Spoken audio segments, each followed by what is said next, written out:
जय श्री हरि मित्रों, स्वागत है आपका हमारे YouTube चैनल पर। कई बार हम सोचते हैं कि ईश्वर को खुश करने के लिए हमें बड़ी बड़ी चीज़ें चढ़ानी होंगी, लेकिन क्या वास्तव में भगवान को बाहरी भेंट चाहिए? आइए सुनते हैं एक ऐसी कहानी जो बताती है कि सच्ची भक्ति क्या होती है। कुरुक्षेत्र से पहले श्री कृष्ण कर्ण से मिलने आते हैं। युद्ध से पहले उसे समझाने की कोशिश करते हैं कि वह पांडवों के साथ लड़ाई करे। कर्ण, तुम सूर्य पुत्र हो, महादानी हो, धर्म तुम्हें पुकार रहा है, चलो अपने भाइयों के साथ खड़े हो जाओ। कर्ण, प्रभु मैं जानता हूँ कि पांडव मेरे भाई हैं और आप सत्य कह रहे हैं, लेकिन मैं अपने वचनों से बंधा हूँ। मैंने दुर्योधन से मित्रता निभाई है। अगर मैं आज पीठ फेरूं तो मेरी निष्ठा क्या रह जाएगी? श्री कृष्ण मुस्कुराते हुए। कृष्ण जानते थे कि कर्ण धर्म के मार्ग पर नहीं, लेकिन अपने वचनों के कारण खड़ा है।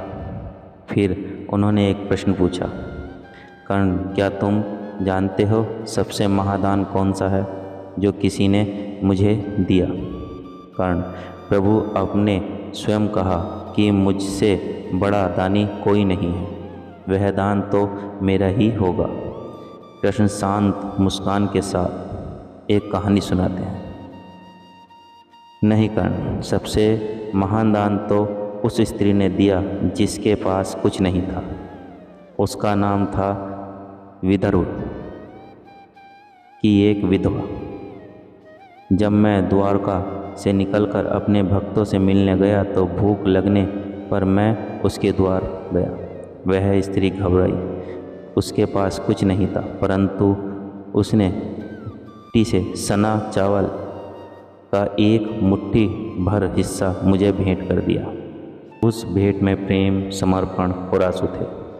उस स्त्री का दान छोटा था पर उसकी भावना महान थी। भगवान श्री कृष्ण ने उस एक मुट्ठी चावल को इतना प्रेम पूर्वक ग्रहण किया मानो उसे सारा संसार मिल गया हो।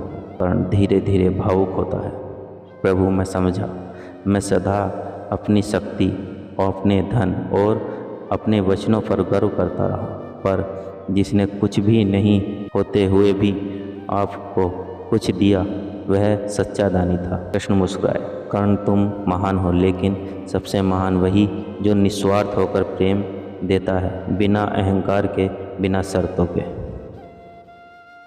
कर्ण युद्ध भूमि में गया, लेकिन अब उसका हृदय बदल चुका था।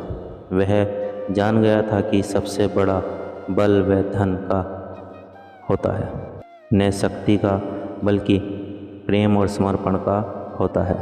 भगवान को भक्ति चाहिए, भावना चाहिए, न कि सोना चांदी की माला। अब इसमें एक संदेश छिपा था।